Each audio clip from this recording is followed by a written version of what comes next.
Quand tu as appris la nouvelle, Marc, qu'est-ce que tu t'es dit d'emblée? Au départ, je pense que c'est une blague. Je me dis non, Rabiot je connaissais un petit peu en interne ce qui se passe, et puis quand on lit qu'ils ont besoin d'argent, que c'est difficile, je pense que le président Longoria, Mehdi Benatia sont des faiseurs de rêves. C'est fantastique de récupérer un tel joueur.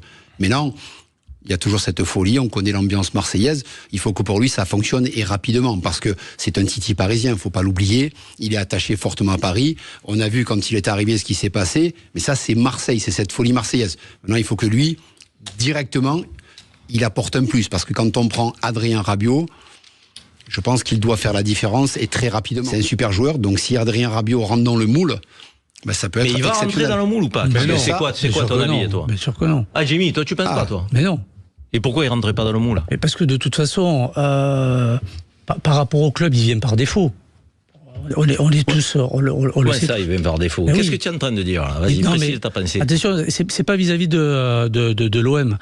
Il vient par défaut parce que à la base, il y a des contacts qui se concrétisent pas et il doit aller normalement dans un autre club qui joue la Ligue des Champions. Je pense que là, on est tous d'accord autour de la table. C'est prévu.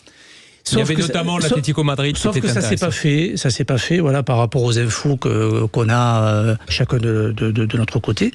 Donc, il se retrouve après l'annonce de la liste pour la Ligue des Champions, sans club. Et il doit trouver rapidement un club. L'impression que tous les clubs intéressants qui peuvent jouer, qui jouent la Ligue des Champions, Rabiot, ils ne l'ont pas pris. Pour des raisons. Tu es d'accord avec ça, Jean-François? J'ai mille choses à dire sur le sujet. Mais par contre, si je peux terminer, comme on dit, quand on ment une fois, on ment plusieurs fois. Et ce qu'il a fait au Paris Saint-Germain, je pense qu'il le fera au niveau de l'OM. Ça veut dire que dès qu'il aura la possibilité de partir et d'aller dans un club qui va jouer la Ligue des Champions ou quoi, qui sait peut-être même au mercato d'hiver, il sera capable de le faire. Ouais, tu abuses là. Enfin, moi, je trouve que tu abuses. Non, mais je rejoins Jimmy. Il est opportuniste. Il n'a pas de club. Autrement, il vient pas à Marseille. Si à United ça se fait, du coup, ça capote. Ils prennent Ougarté. L'Atlético, ils en prennent un autre. Mais c'est la vie d'une carrière, ça, les gars. Tu sais pourquoi être opportuniste, tout footballeur est opportuniste. Bien sûr que c'est la vie d'une carrière. Maintenant, je ne vais pas m'enflammer comme mon ami Jean-François Pérez qui me dit qu'aujourd'hui, Marseille joue le titre.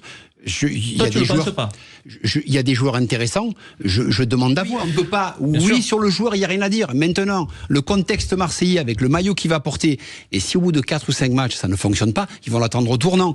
De chanter. Ah bon? Non. Ils vont lui faire des cadeaux? Non, mais ils ont fait des cadeaux. C'est pas un poste où il est exposé. Déjà, il y a des problèmes. Déjà, il y a des problèmes à l'OM. Non, mais le nom, rien que le nom, déjà tout le monde pense. Et tu as raison, des copains m'ont appelé, ça y est, c'est sûr qu'on gagne. Mais tu gagnes quoi? J'ai pas dit c'est sûr qu'on gagne, j'ai dit l'OM joue le titre. Attends, me fais pas dire ce que j'ai pas dit. Mais le titre, c'est de dire que c'est important quand même de dire ça. Rabiot arrive, pour moi, tu joues pas le titre parce que Rabiot est arrivé. Excusez-moi. Il faut qu'il rentre dans le moule. Les carrières à Marseille. Il y en a certains qui ont réussi. Lorixana, ça a été une grande réussite. Et Gabi Heinze. Mais ces joueurs-là. Fiorez, c'était un peu moins. Ces gens-là dont on parle, ce sont des étrangers. Le Titi parisien qui vient et qui veut faire la différence, ils se sont crachés à Marseille. Donc, Peggy Yondoula, des personnes qui ont.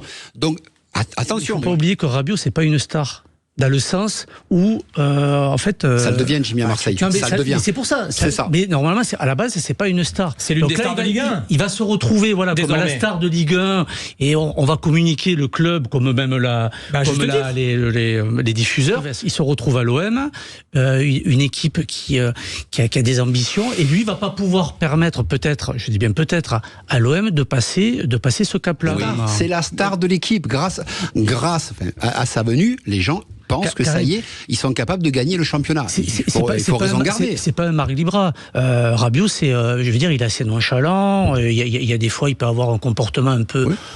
Pas je m'en foutiste, mais dans son attitude. Ah, je trouve sévère, moi. Non, mais c'est pas sévère dans le sens. Jean-François, il a foutu un bordel à Paris, il a pas voulu aller certains matchs. C'est pas le gars qui va haranguer le public. Enfin, tu vois, c'est pas qui va. 29 ans. 50 sélections en équipe de France, le PSG, la Juve, la Coupe du Monde 2022, c'est un joueur qui a prouvé au plus haut niveau pendant des saisons.